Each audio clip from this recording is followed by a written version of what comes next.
Well, it did it to me again. We happened to lose a chip last night. It was 80 meters. And all of a sudden I had no output. So it wasn't even running very high power. It was a good SWR. And anyway, so here's the symptoms. So I'm on 40 meters now with 1 watt of drive, and you can see there's about 3.2 amps of current draw, and the output's nothing. Okay, so then we'll go right to the back here, and we'll disable one of the chips, the right one first. So I'm taking it out of bias so the chip won't get bias. Still drawing current, so we'll take the other one out of bias. So neither one, it shouldn't draw any current now, and it doesn't. So now if we re-engage this outer one, re-engage the outer one now, and we still don't have current. So that bad boy is not drawing any current. So that's that. Well, I don't know if it's thankfully or not, but I have the chip from the last one. So when the last time these blew up, I replaced both chips, but this time I'm only going to replace the faulty one with the good one from last time. So hopefully we get it running again, but something tells me I probably should get another set of chips rolling along with the I got 2 of them. This one's out of commission for the 80 meter low pass filter, waiting for parts to come in for that. So, well, it's part of the deal, right? But I don't know, we'll see what happens. Another set of chips. Alright, well, I don't know about you, but I can't find a much better way to spend my Saturday afternoon than changing out a chip on the RF kit amplifier. So here we go again. I'm going to do the old chip quick solution, so we won't have to mess around too much with it. A little bit of flux.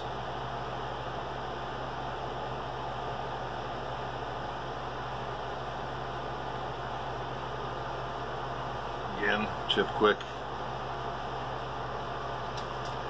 I'll take a couple chip quick sticks. Should be enough for that. That should be enough for that, and that should be enough for that. Put this away. So the iron's still heating up a little bit. I got a big, heavy wattage one, so I want to just do it in one go. Get my little cleaner.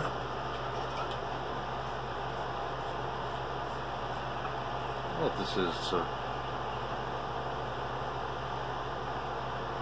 60 watt? Looks like it's 60 watts. So should work. Put a little regular solder on it. Oops, sorry.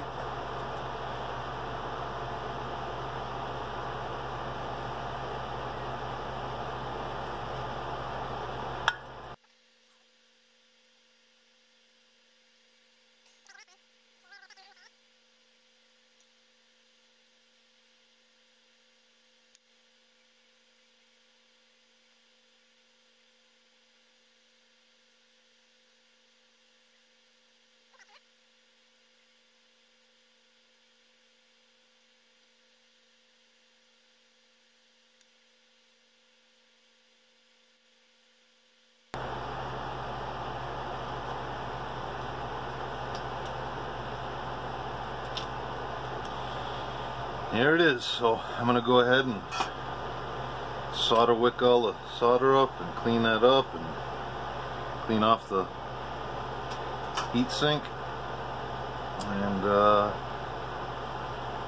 slap in the old chip.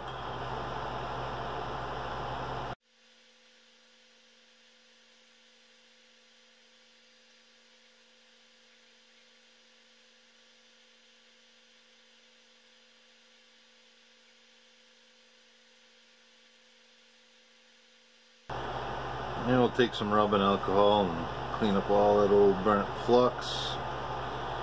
Clean up all the old heat sink compound.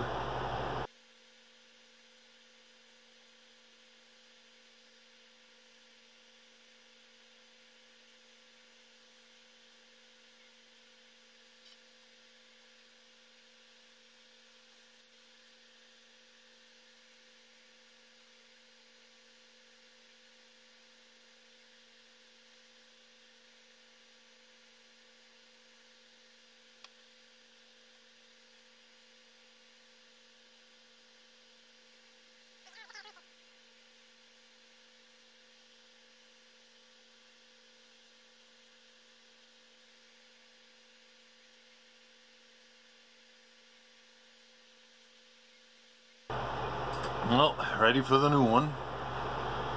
This one, the bad one, I am going to mark this.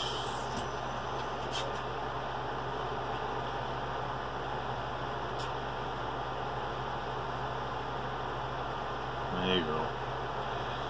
So now, we have that bad one. That bad one and this good one. Probably gonna clean up the. I'm gonna clean up the solder off of this one.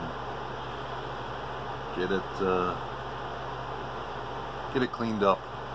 Get it cleaned up. All the old heatsink compound. I'll slap it in there. We're soldering in. All right, here we go again. I'm just gonna put a little bit of the compound. I got the chip pretty well cleaned up.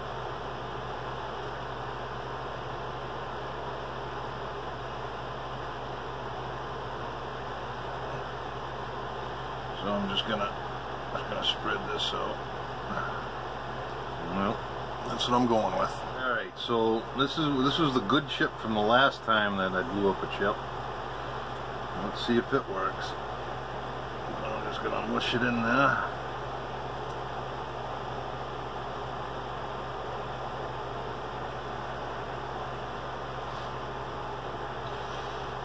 And it'll take the. Might as well secure the deal.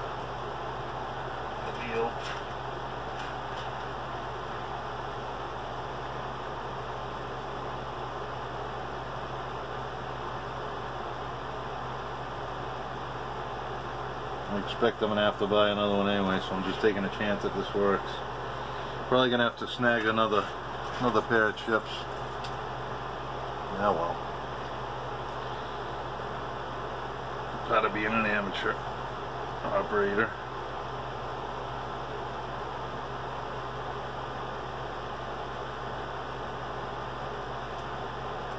So I'm centering the pins on between the space on the side closest to me here.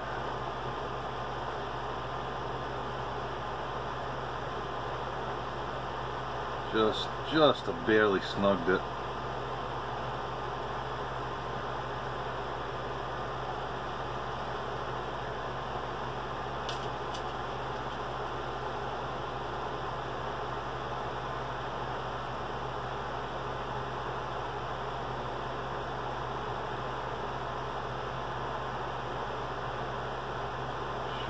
Centered. Just snug it down. Alright.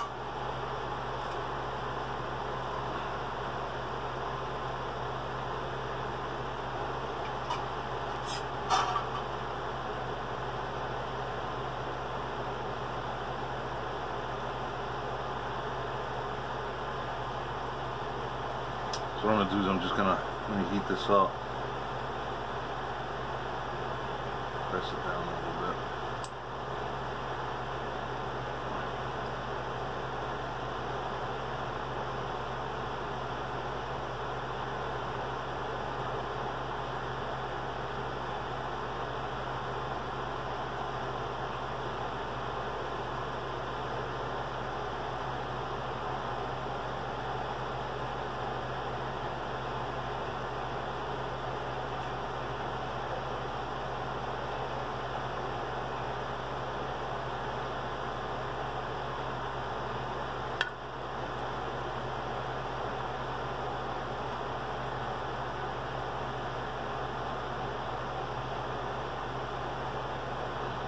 Don't want to go too crazy because we know we'll be taking them all off again. Make sure this cap's still plugged in and everything else looks soldered up pretty good. Alright, let's see if it worked. Alright, first fire up after the new chip while the old chip's in there. Let's see. Get out of my reflection.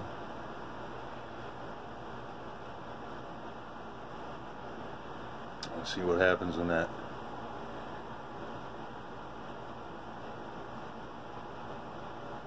50-volt supply starts coming up.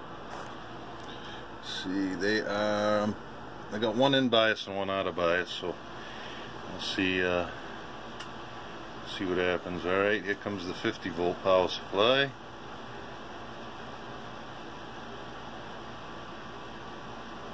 Yeah, it's up to 50 volts. All right. So I am giving it 0.1 watt a drive. Transmit.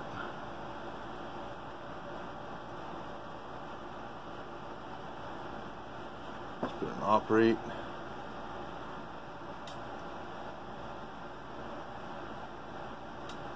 Okay. That's good. Band doesn't match. So let's make sure we're connected here.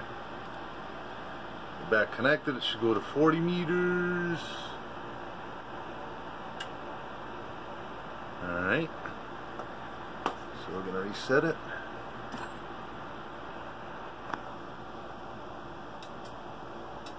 Alright, we're drawing current. Make sure that's the good one. So it looks like 2 amps there, right? Let me flip them. Let's flip them.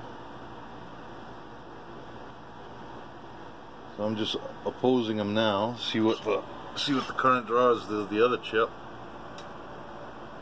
3 amps. All right. So I'm going to go ahead and adjust the current. I'm going to adjust the current on these, and I'm going to bring them less than 3 amps. We're going to see if we get some power out. But let's put them both in. Both on now.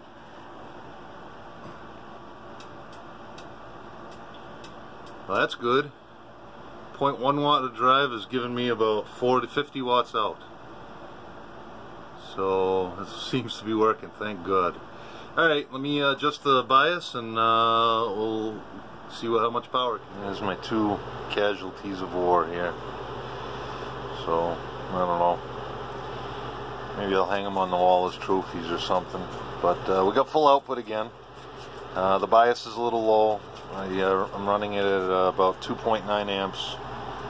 Could go more than that, but that's what I'm doing. And keep all the chip quick and heatsink compound and stuff nearby. Maybe order another set of chips just because it seems like it's going to be necessary. So there you have it. Amplifier's back in action. About 1200 watts. That's with about 13 watts drive on the K3 where it kicks into the 100 watt amp. That's on 17 meters. So back in action, thank goodness. It wasn't a complete loss.